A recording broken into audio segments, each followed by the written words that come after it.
Bonjour à toutes et à tous. Merci d'être présents avec nous sur astrobeach.fr. Aujourd'hui, dans l'Astro Interview, je reçois une verso que j'adore, Ophélia, qui est mentor business spécialisée en human design. Elle va nous expliquer tout à l'heure comment elle procède. Elle est très verso et je pense que c'est vraiment la personne qu'il fallait interviewer aujourd'hui pour vous parler de ce signe magnifique, symbole de rébellion, symbole de choses qui avancent malgré l'immobilisme général, mais également symbole d'un amour et d'une fraternité, d'une sororité qui est absolument merveilleuse et dont on a très, très, très besoin en ce moment. Du coup, ce signe, je vais te laisser en parler, Ophélia, au cours de cette discussion. Et ce qui m'intéresse, c'est déjà qu'on axe la question de la rébellion. Parce que le Verseau, c'est un signe qui est associé au fait de faire bouger les choses, au fait que c'est insupportable pour vous d'entendre certains discours, de voir certaines réalités et de rester immobile. Ça, c'est vraiment le truc, le Verseau, ça, c'est pas possible, quoi. Il faut agir, il faut informer les autres, il faut les amener avec nous.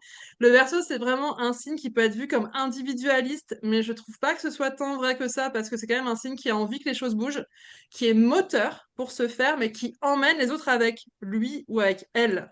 Donc, ma question pour toi en introduction, c'est est-ce que tu te reconnais déjà avec ça, Ophélia?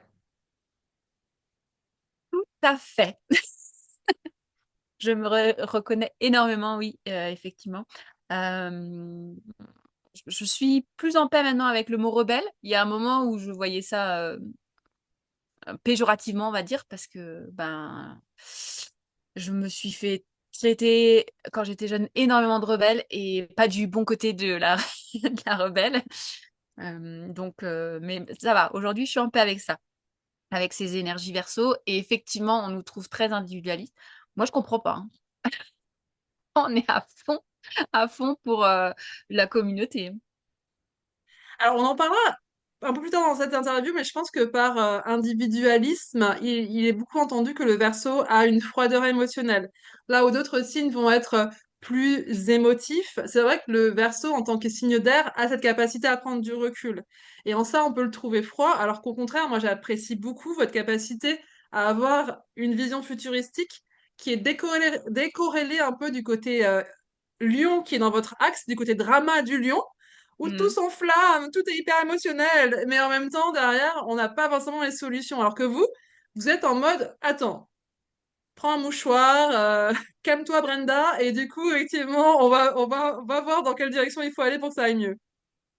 Oui, c'est ça. Je suis pas sûre qu'on soit complètement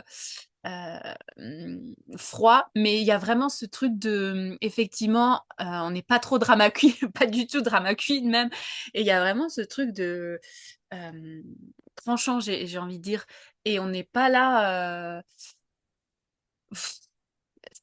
C'est juste à quoi bon faire tout ce drama, tu vois? Il y a un peu un truc comme ça où c'est vraiment nécessaire tout ce cinéma là parce qu'en fait on a un objectif, meuf, on va faire la révolution.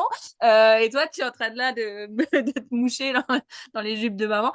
Bon voilà, on peut être pris un peu hautaine pour ça, mais on comprend pas en fait tout ce cinéma et c'est vrai que les émotions, c'est pas qu'on n'en a pas, mais c'est il y a vraiment ce truc d'arriver à s'en détacher pour pouvoir rester focus sur l'objectif en fait.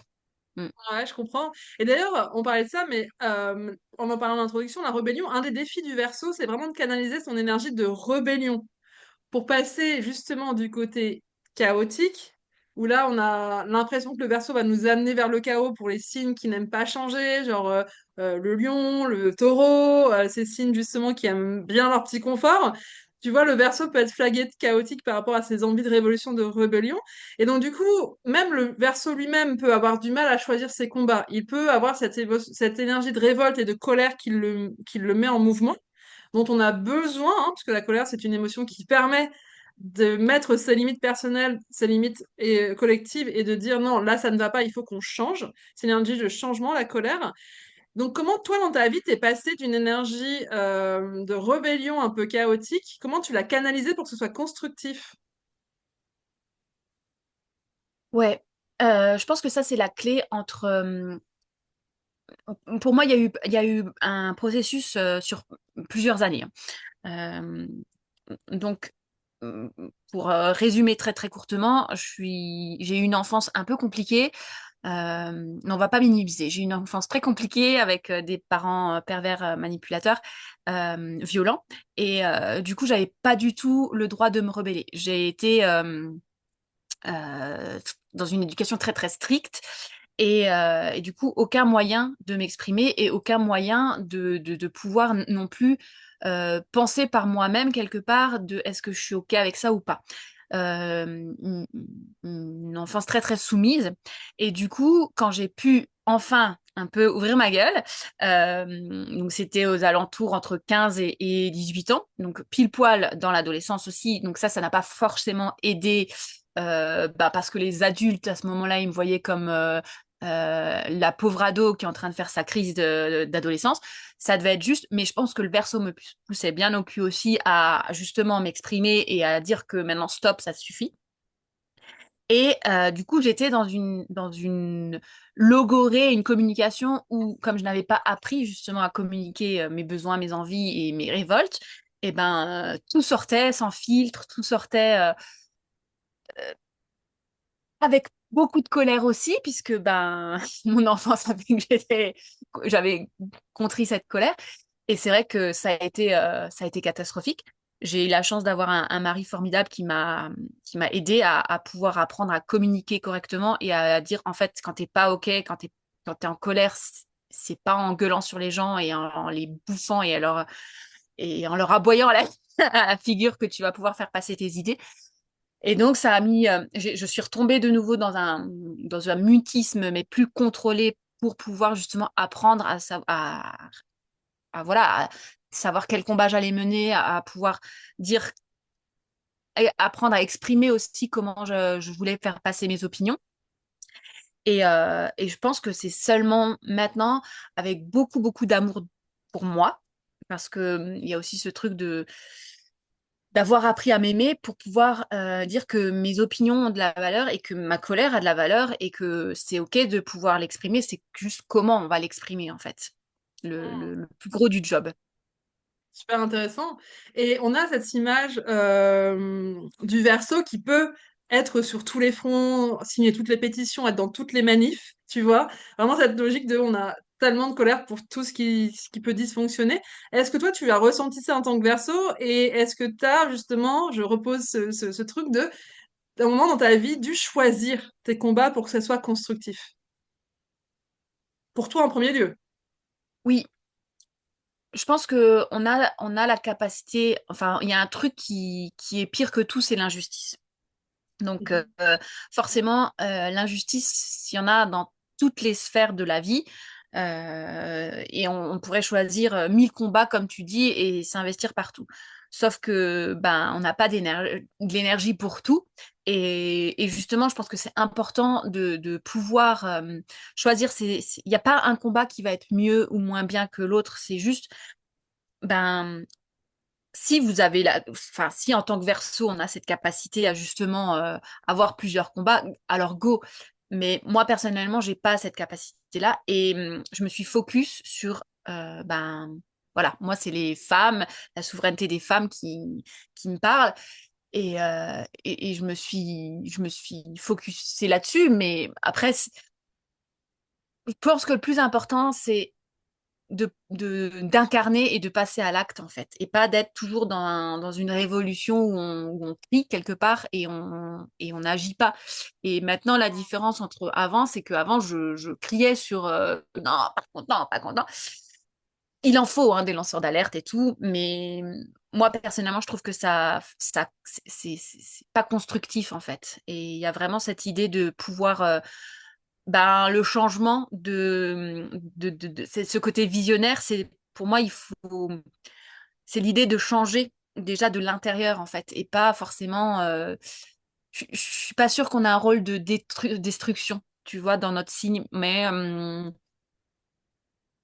Non, vous avez plutôt un ouais, rôle justement justement de la personne qui verse les eaux de la connaissance. Et ouais, justement, tu vois, on a tous les défauts de nos qualités et des ombres à maîtriser et des énergies vives à maîtriser dans nos signes. Et vous, le Verseau, vous avez vraiment cette énergie justement de colère qui est extrêmement intéressante, qui est à apprendre à maîtriser pour en faire quelque chose. Et du coup, ce qui m'intéresse dans ton parcours, parce que je te connais par ailleurs et tu as un très beau parcours et tu fais effectivement des choses super et tu as effectivement ça va la capacité à amener les gens avec toi dans une révolution personnelle et collective. Et donc, ma question, c'est quel était le déclic pour toi? Pour justement se passer de ce moment où tu le disais, la logorée était plutôt cette énergie était plutôt comment dire passée à s'indigner de choses, mais verbalement, à OK, cette énergie que j'ai de capacité à aider les autres à changer et à aider la société à changer, je le mets au service des femmes pour leur souveraineté, je les accompagne. Quel a été le déclic pour toi et les outils qui font que tu es arrivé à ça? Le déclic pour moi, euh, ça a été que je me suis rendu compte que la parole, elle peut être très dangereuse selon comment elle est aiguille. Euh, après mon enfance chaotique, j'ai suivi la voie d'une secte, histoire de bien être sûre que je voulais pas être manipulée. Et j'ai vu comment la voix, on a cette capacité à embobiner et à manipuler. Et ça a été vraiment, il y a une part de moi qui a un peu peur, tu vois, de la nature humaine et de me dire, en fait, il y a quelqu'un qui a une idée, il y a quelqu'un qui va être assez inspirant, magnétique, etc., et qui va pouvoir, bah, on l'a vu par exemple avec Hitler, euh, emmener les gens à faire la révolution dans le mode dark, et ça, c'est la cata, quoi. Ce qui, pour moi, a été le déclic, et pourquoi aujourd'hui je fais ça, c'est parce que j'ai vu la différence, et ça, c'est un truc aussi, je pense, chez les Verseaux, on a cette capacité à voir ce qui est incohérent entre le discours du gourou et ses actes. Et moi, quand il n'y a pas de cohérence, en fait, il y a tout qui s'écroule. Et il y a vraiment eu ça en mode, ok, ben c'est pas tout que de dire, de dire on n'est pas content, enfin, il y a aussi les actes que tu peux poser derrière. Et pour moi, c'est hyper important de faire des choses concrètes en fait dans la matière et de revenir à. On n'a pas besoin de crier, de dire qu'on n'est pas content, etc. Mais à son petit niveau, parce que là, je parle sur des gens qui ont beaucoup de visibilité, ce genre de choses, mais à son petit niveau, je pense qu'on peut faire la révolution dans son quartier, on peut faire la révolution, je sais pas, en tant que parent d'élève, on peut faire la révolution partout, en fait. Mais ça, pour moi, ça va passer par des actes qui sont cohérents avec le discours et Mhm. avec ce qu'on incarne, quoi. Oui, et bah, je comprends ce que tu dis. D'ailleurs, de la même façon, je sais que tu t'es aussi inscrite sur les listes, pas sur les listes, pardon, mais tu es également intégrée à l'équipe municipale de ta ville, où tu peux avoir des actions comme ça concrètes. Ouais. Bah, parce que moi, j'en avais marre de me dire pas contente, pas contente, la politique, c'est tous des. C'est vrai. Voilà. Et oui, mais moi, je fais quoi dans mon salon à dire que je suis pas contente? Ben, rien en fait. Et du coup, je me suis dit, bon, présidente de la République, j'y connais rien j'y connais rien à la politique, donc je vais commencer petit à mon niveau. Et c'est vrai que bah voilà, j'ai l'espoir. Je sais pas si je suis utopiste ou quoi, mais en tout cas, j'ai l'espoir de pouvoir, à mon petit niveau, ben, faire passer mes idées et me battre contre l'injustice.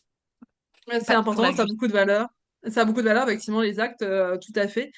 Et du coup, par rapport à ces questions de choisir ses combats, hein, j'insiste beaucoup dessus parce que pour moi, c'est vraiment la clé du verso aussi. Est-ce que toi, tu as l'impression d'avoir laissé les choses derrière toi ou au contraire, tu es sereine avec le fait d'avoir recentré ton énergie et de l'avoir amené vers une façon d'œuvrer?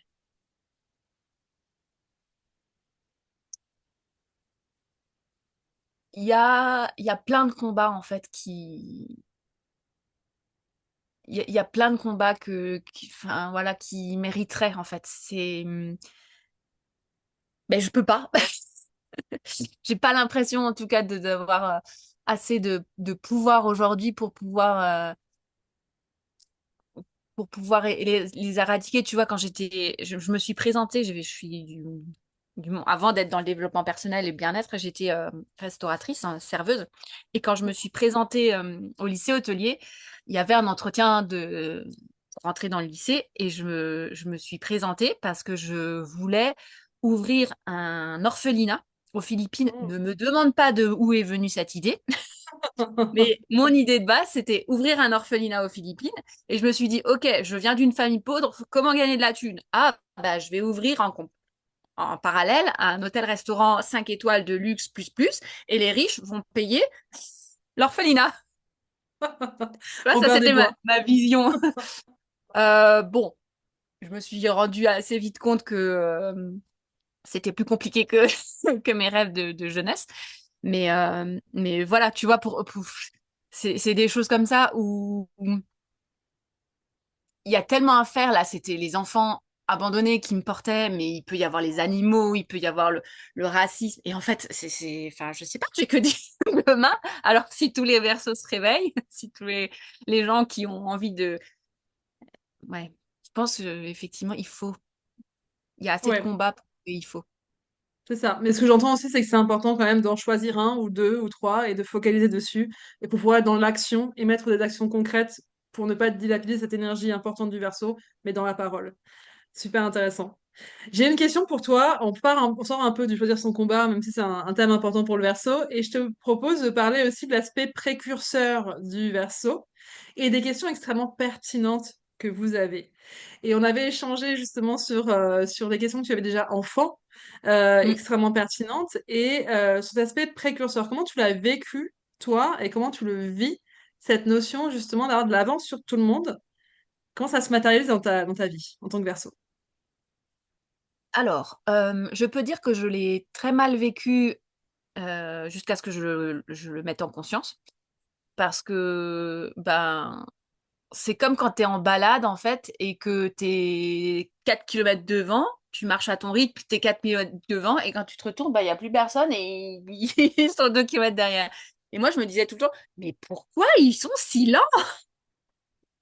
Tu vois, c'est un peu le truc.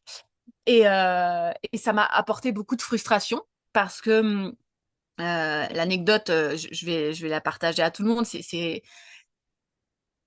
C'est rigolo et en même temps, moi, je l'ai vécu vraiment. J'étais frustrée. Donc, c'est important pour, je pense, pour ceux qui sont verso, qui n'ont pas encore compris qu'on était précurseurs. Il y a à peu près, je sais pas, 4 ans, 5 ans, j'ai lancé des ateliers pour danser ses émotions. Mmh. Et à cette époque-là, ça ne se faisait pas du tout. C'était pas du tout connu et peu de gens, il y avait une ou deux personnes qui ont répondu à l'appel, mais peu de gens comprenaient l'intérêt des ateliers, etc. Et j'ai l'impression que les versos, quand même, on n'aime pas trop expliquer. Tu vois, il y a un peu un truc, ben, soit t'adhères pas, mais.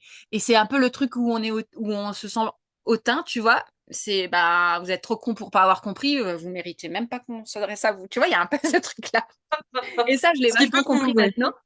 Je Ouais. l'ai vachement compris et donc du coup, j'ai plus envie de faire un pas pour venir expliquer mes visions, etc. Mais à cette époque-là, en fait, j'étais en mode, ben, punaise, vous êtes trop idiot ou quoi? Vous comprenez pas que danser ses émotions, c'est hyper génial, on passe par le corps, enfin, voilà. Et du coup, on s'est épuisé avec ma collègue avec qui on avait mis ça en place pendant 2 ans à ramer pour faire comprendre aux gens le truc, le machin. Finalement, on a lâché à l'affaire, on lançait plus les ateliers. Et je sais pas, 3 4 mois après, il y a eu le boom de l'ecstatic dance, danse intuitive, où on en voit partout maintenant, hein, clairement. Et moi, j'étais là en mode, mais c'est ça qu'on a dansé il y a 2 ans. Et j'étais mais dégoûtée, hyper frustrée. Et je me suis dit, mais voilà, 2 ans d'avance. Et il y a vraiment ce truc où j'ai souvent l'impression d'être 2 ans en avance. Et là, la clé vraiment que j'ai compris, c'est qu'il faut, expliquer aux gens parce que il y a ce truc on voit ce qui va arriver, on est déjà un peu on est un peu dans le turfu, tu vois. Et il y a le truc c'est aussi notre job de leur apprendre, bah, ce truc que tu disais, pédagogique, tu vois, ok, alors ce qui va se passer, nanani. Et moi, j'ai pas trop la patience pour ça, en vrai. Donc voilà, mais ça a été vraiment déterminant pour moi où je me suis dit OK, je suis visionnaire, je suis précurseur. Maintenant, c'est à moi soit d'attendre que mon idée, elle soit vraiment validée, que elle vaille vraiment le coup. Et donc, du coup, je fais 2 ans avec des bêta-testeurs ou ce genre de choses et de voir comment ça déroule. Ou alors, ben, j'attends pendant 2 ans et quand dans 2 ans, ça y est, tout le monde ah, Tilt, ça pourrait être intéressant, hein, ben, je suis là et je lance mon truc, quoi. Mm. Ouais, Ouais. je comprends. Je comprends. C'est super intéressant, parce que justement, ce que j'entends, c'est qu'il peut y avoir de l'amertume. Il peut y avoir un sentiment, alors, d'incompréhension, ça qui est très typique du verso. Est-ce que toi, justement, cette incompréhension et cette amertume, tu les associes à ce que tu viens de dire, c'est-à-dire que, bah, du coup, vous comprenez pas pourquoi les autres sont aussi lents, vous comprenez pas pourquoi les autres n'ont pas encore cliqué au niveau, au niveau justement de leur perception, etc. Est-ce que toi, pour toi, incompréhension, amertume égale je suis pas entendu, ou c'est lié à autre chose dans ton énergie du verso? Comment toi tu le vis? Moi, j'ai la carte encore du human design en plus, donc ça met Hmm, encore en plus un filtre. bien sûr. Euh, c'est sûr qu'en tant que type projecteur, j'ai l'amertume qui va venir parce que ben, jusqu'à présent, moi-même, je me voyais pas et quand on se voit pas en tant que projecteur, on peut pas se faire reconnaître et se faire voir des autres. Et comme Hmm, j'avais un peu ce décalage de se dire, OK, euh, je comprends pas pourquoi les autres n'écoutent pas ce que j'ai à dire, ce que je vais leur proposer, parce que j'avais pas encore cette conscience justement d'être verso et d'avoir tous les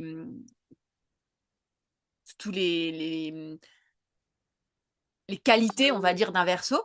Et du coup, ne me voyant pas, j'avais cette amertume en fait. Au jour d'aujourd'hui, c'est plus simple pour moi parce que je me vois, je me reconnais et donc du coup, je sais que je suis verso, tu vois. La frustration, ce serait pour un verso générateur, par exemple, ou manifesteur générateur. Lui, il pourrait y aller à fond les ballons. Et puis, par contre, ben, en fait, je suis hyper frustrée parce que personne n'a envie de faire les choses avec moi. Tu vois, il y a les deux plans. Pour moi, je j'ai comprends. la double vision, la double casquette entre l'astrologie que je maîtrise pas vraiment du tout, c'est plutôt ton domaine, mais c'est vrai qu'avec la lecture du Human Design, j'ai encore un autre filtre par-dessus. Je suis pas sûre que ce soit que verso, euh, mais en tout cas, je crois que plus on se connaît et plus on apprend à se connaître, que ce soit par n'importe quel outil de connaissance de soi, et plus on peut s'aimer, et plus on s'estime, et plus on peut être aligné avec qui on est. Donc, Complètement. C'est juste effectivement que chez vous, les Verseaux, il y a quand même cette vibe de vous vous sentez incompris, ce que je comprends complètement. Nous, les Lions, parce que je suis Lion, on est dans l'axe. Donc, effectivement, il y a ce côté où nous, on est très, très bien dans la société, il n'y a pas de problème, on n'a pas envie de trop, trop bouger. Et en même temps, on a envie de plus de générosité, plus de solidarité aussi, etc. Mais donc, du coup, on vous regarde de loin, dans les 180 degrés là de l'axe. Et en fait, c'est vrai que du coup, il y a ce côté où cette incompréhension, tu vois, c'est quelque chose qui est assez palpable chez vous parce que justement, vous êtes trop en avance, mais dans le bon sens du terme, vous êtes trop original, trop rebelle. À la fois, la société a envie de vous ressembler, mais tu sais, c'est un peu ce admiration-rejet, tu vois, ce ouais. côté où les gens ont envie d'être verso, ont envie de ce côté I don't give a fuck, j'en ai rien à foutre de ce que vous pensez. L'image que vous donnez, même si on va en parler, elle n'est pas forcément réelle, forcément, vous avez un petit cœur tout mou comme tout le monde, et forcément, ce que les gens vont vous renvoyer comme méchanceté ou comme réaction à votre côté justement rebelle qui fait bouger les choses, j'imagine vous impacte, j'imagine ça t'impacte quand même. Ouais. Bah, si on peut 5 minutes se mettre dans les baskets d'un verso, Mm. euh, on a quand même tout le temps des lunettes pour voir les injustices. Donc, tu vois, ce côté visionnaire, c'est pour changer la société, mais parce qu'on voit ce qui ne fonctionne pas. Et quand tu es toujours Mm. avec des lunettes de, OK, ça marche pas, ça marche pas, celui-là, enfin, tu vois, il y a aussi ce truc au moment où tu dis, t'as pas envie d'être dans cette société, t'as pas envie d'être avec ces gens-là qui, de un, t'écoutent pas parce qu'ils te comprennent pas, et de deux, ils font, ça peut paraître encore hautain, mais ils font tout de travers, ça marche pas, et puis en plus, il y a toujours ces injustices, et donc il y a quelque part une recherche d'amour. Mais quand tu es tout le temps en train de voir ça et de dire, mais punaise, mais alors, on laisse crever les gens de la faim, on massacre les animaux. Enfin, tu vois, il y a toutes ces causes-là et toutes ces grandes thématiques pour faire Mm. la révolution, etc., qu'on voit. On n'a pas envie d'être dans une société comme ça non plus, tu vois. Donc, il y a un peu ce truc où, Mm, ouais, bien sûr. Bien sûr, bien sûr. Et d'ailleurs, tu l'as dit tout à l'heure, la clé que j'ai entendue pour les versos, et je suis d'accord avec toi, c'est cette notion de communication, de, effectivement, de communiquer aux autres de façon un peu moins frontale, même si je comprends tout à fait l'envie de dire réveillez-vous, qui mm, fait que les autres entendent. Et de la même façon, je comprends aussi cette amertume, cette frustration en fonction de son human design, en plus de son astrologie, je suis d'accord avec toi, qui fait effectivement que, du coup, toi, comment tu gères on va dire, ce moment de décalage qui, en tant que verso, d'être obligé quelque part de vivre?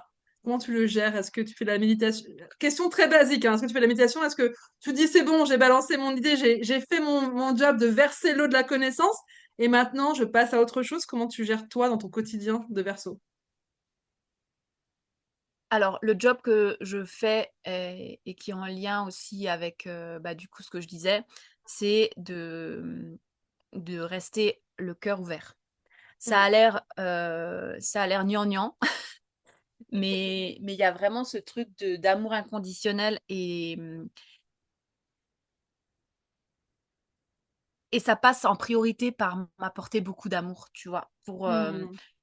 beaucoup de respect et je pense que le premier acte de révolution et de révolution d'amour qu'il peut y avoir, c'est soit avec soi-même en fait, tu vois.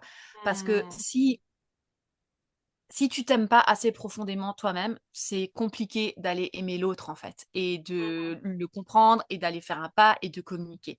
Et moi, ça a été vraiment mon travail, mon travail certainement le travail de ma vie avec l'enfance que j'ai eue, mais c'est de pouvoir aller faire un pas vers l'autre avec confiance, en sachant que, ok, malgré tout ce qu'on peut savoir sur le monde, eh ben, il y a quand même l'amour au milieu et je fais pas des méditations sur l'amour, etc. Mais c'est voilà, prendre soin de moi au quotidien.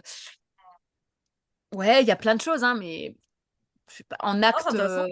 en acte de priorité, tu sais, ça passe tous les matins, rien que quand je me prépare, en fait. Je me Hmm. prépare, ben, c'est important pour moi de mon aspect, de comment je me mets de la crème et pas comment juste me lave. Oui, Ah, oui. bah, je vais prendre le temps, etc., etc. Ça m'a apporté beaucoup de douceur et donc, du coup, ça me permet d'être dans une douceur aussi pour l'autre. Ouais, très intéressant. Effectivement, ne pas s'oublier dans sa mission, dans son combat, dans le fait d'être là aussi pour faire changer les choses, mais aussi penser à soi. Super intéressant. J'ai une question pour toi pour finir, parce qu'on arrive au terme de notre échange. L'expérimentation, c'est vraiment l'essence même du verso. Comment toi, tu canalises cette énergie d'expérimentation?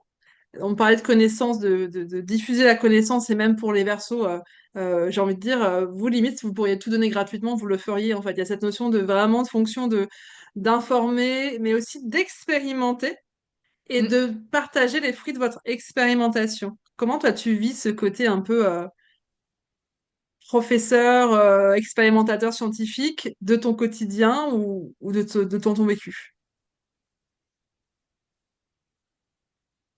Ça commence à venir. Je vais être honnête avec toi et avec vous. Ça commence à venir parce que il faut aussi déjà bah, se voir et s'accepter en tant que enseignant ou en tant que maître ou en que guide ou je ne sais pas. Et c'est vrai que c'est pas le premier truc que voilà. Ça commence un petit peu à venir où je me dis bon j'ai peut-être des choses à raconter et peut-être des choses à pouvoir dire et à pouvoir voilà. C'est s'arrêter d'être. En fait, comme le verso, il est tout le temps dans le futur, dans la vision, je pense que des fois, de s'arrêter et de regarder en arrière et Mhm. de dire, OK, le chemin parcouru, tu vois, j'ai fait ça, j'ai vécu ça, j'ai expérimenté ça, et de prendre 5 minutes parce qu'on expérimente tout au long de notre vie, mais c'est vraiment le truc de incarner, ressentir tout ce qu'on a parcouru comme chemin qui va vraiment pouvoir porter ses fruits et pouvoir le partager en enseignement, en fait. On peut Mhm. expérimenter toute notre vie et en mode j'expérimente ci, j'expérimente. Si on s'arrête pas 5 minutes et on se dit, ok, mais qu'est-ce que j'ai fait là jusqu'à présent? Est-ce que ça a porté ses fruits? Est-ce que c'est important que je le partage? Comment ça se fait que j'ai vécu ça comme ça? Donc, l'expérimentation, pour moi, c'est cool. Mais en tant que perso, il faut s'arrêter de temps en temps et puis regarder en arrière. Si on n'aime pas trop faire, nous les versos, on fonce. Oui, parce que du coup, Voilà. moi, ce que je perçois du verso, souvent, c'est que vous pouvez expérimenter un truc, bah, comme tu disais tout à l'heure, le laisser de côté, réexpérimenter autre chose, ce qui peut aussi créer une incompréhension, enfin, un sentiment d'incompréhension ou de frustration, parce qu'au final, on a testé plein de choses, mais on a l'impression de ne pas forcément avoir bénéficié du fruit de ces expériences, etc. Donc, c'est vrai que c'est intéressant, ce côté expérimentation pour vous, les versos.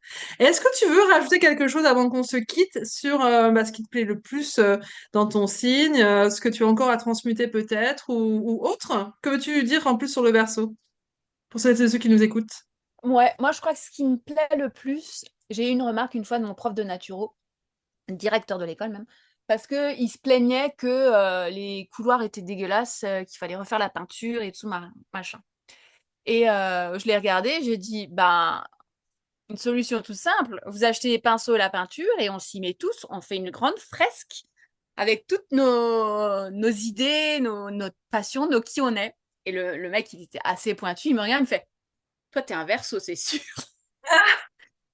Et tu vois, il y a cette idée, et bon, on l'a pas fait la fresque, hein, malheureusement, mais il y a ces idées des fois où complètement farfelues, mais c'est toujours vraiment pour... Là, c'était gratuit, c'était don de soi, c'était la communauté, c'était pour embellir notre école, et ça aurait été génial, tu vois. Et Hmm. des fois, de pas juste rejeter comme ça, mais vraiment d'écouter ce qu'un verso a à dire, et partagez si vous avez des idées saugrenues parce que là, ça s'est pas fait. Mais moi, ça a été un déclic aussi dans mon truc où je me suis dit, ah ouais, en tant que verso, bah, j'ai des idées que les autres n'auraient jamais en Ouais. fait. Et on l'a pas réalisé, mais ça aurait pu et ça aurait été génial.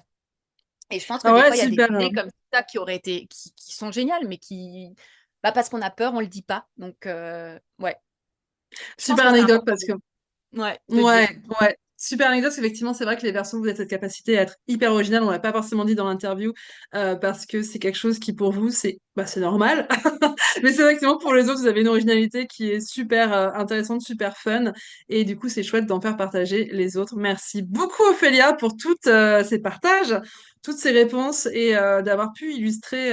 Merci beaucoup avec toute cette énergie pétillante que tu as du verso, tout ce côté engagé, toute cette capacité à aider les autres aussi dans ton métier, hein, on le rappelle, hein, en tant que mentor, pouvoir aider les autres par l'human design, du coup, à changer dans leur business ou bien effectivement dans leur vie. Donc vraiment, cette capacité du verso à avoir canalisé tout ça pour aider le monde à changer une personne après l'autre. Merci beaucoup, Ophélia. Merci à Je vous dis à toi. très bientôt. Merci à tous ceux qui nous ont écoutés et je vous souhaite une bonne journée. Salut Ophélia, bonne journée. Ciao, ciao.